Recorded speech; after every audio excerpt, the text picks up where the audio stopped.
Welcome to Monitech. Today we're going to go over the Fagor 8020 control. That's very similar to the 8025. There's just one video connection. This is the Fagor 8020, and as you can see, that's where the video goes, and there's a little ground connection right there. So we're going to take our Monitech cable kits out of the box, and we're going to prep the cables. The monitor, everybody jumps to the monitor first, but what we need to do is test the monitor before we put everything together.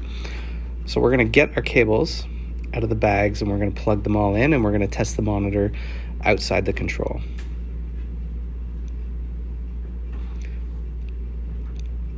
So you need to pay attention to the video cable. The cable that plugs into the Fagor control is 3 wires, and the color code and the direction of the cable is important, and you can find it in the user manual. And so you just flip through the user manual for the information you're looking for, and you'll see the color code, the direction of the cable, where it has to go, and where the ground wire needs to go. So on the 8020, there's a little capacitor you attach the ground wire to and just below the connector, and on the 8025 there's another little ground spot to attach it to. Now we're looking at the power cable. The video cable's plugged in, and the ground. Now next is going over to the power cable. Power cable goes to the back of the control. So the next is the power cable. So we're going to go through, find in the user manual, there's the cable, and the cable plugs into the back. So we're just going to tuck this away, and we're going to look around to the back of the control.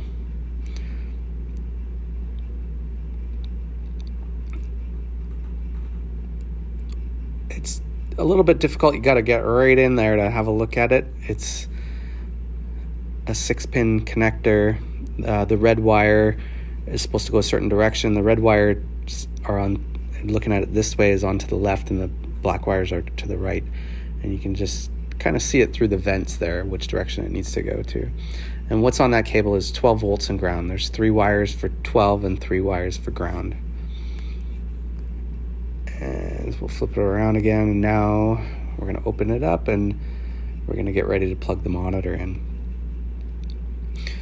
And as I said, there's some size adjustments that we have to do, so we don't want to do it inside the control. We want to prep the monitor so we know everything's right. There's a couple, over time we've discovered some Fagor controls are a little old, and they're a little fussy, so there's some filtering that we have to do, and we'll get into that into the video.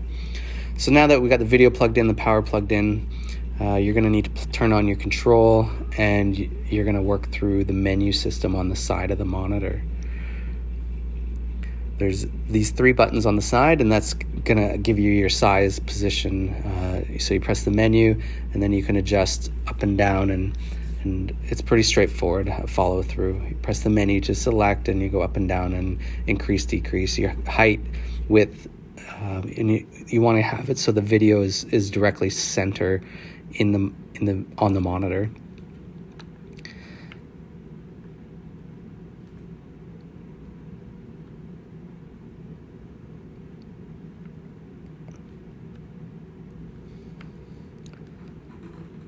And the ground. So if you have noise on the screen, you're going to be putting a ground strap on it later. You can just check to see if that ground strap will get rid of the noise just by touching the frame. That's one thing. If you still have noise, one thing that happens is the power supply is noisy. So the capacitors on the power supply are providing a noisy 12 volts. So it could be 11.5 volts with a whole bunch of noise, and you get that comes across on the screen and that's what this cable will do here. So if you have noise on the screen, you can't get rid of it. This is the other option we provide. So we provide a brick power supply that gives you a clean 12 volts into the LCD monitor. So it needs 110 to 220 volts on the AC side, which you're going to attach on the other side, and then you'll get 12 volts through that. And then the brick power supply just gets tucked in on the front of your Fagor control.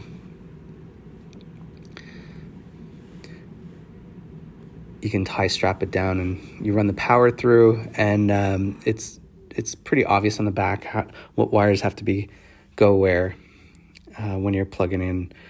So that's one option. So if you absolutely cannot plug your AC power in and you're just struggling, we provide one extra cable.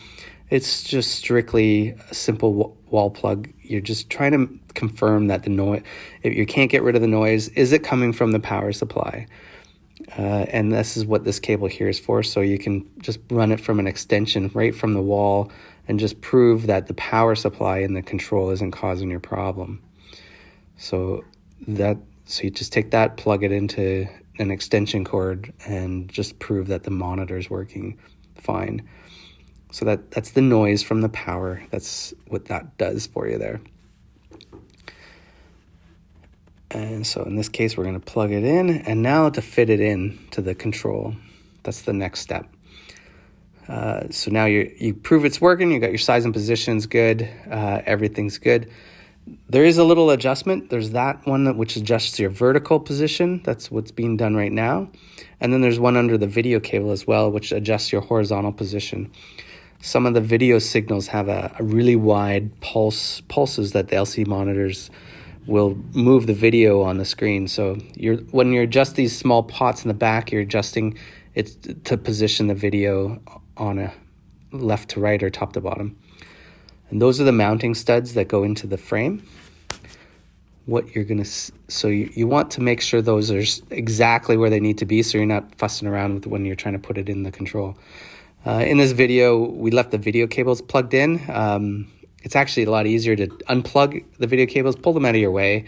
The wires keep getting caught in this video, so just one extra little step as trying to get this. It's a tight space, and you just know that this is a tight, small little monitor. It does fit really nicely in there. It fits exactly where it's supposed to be. And those 4 studs on the back, you'll see in a minute.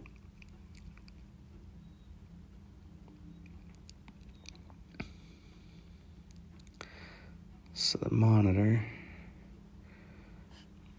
Now you're trying to line those 4 studs into those holes. And for this control, we actually removed one of the circuit cards in the back. So we didn't show it here, but there's that circuit card in the back so we can access those studs. And that's just 2 screws, and that whole circuit board pulls out. And now you can access the studs that you can takes the monitor in and out of that space.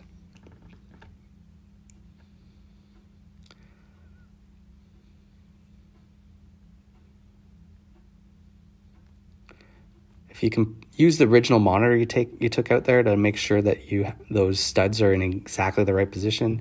We allow some adjustment, so you can, if for some reason one's not aligned properly, you can just simply untighten it and move it around and retighten it.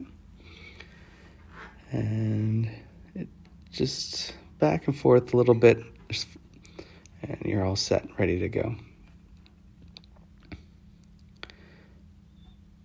And so there's the monitor in place.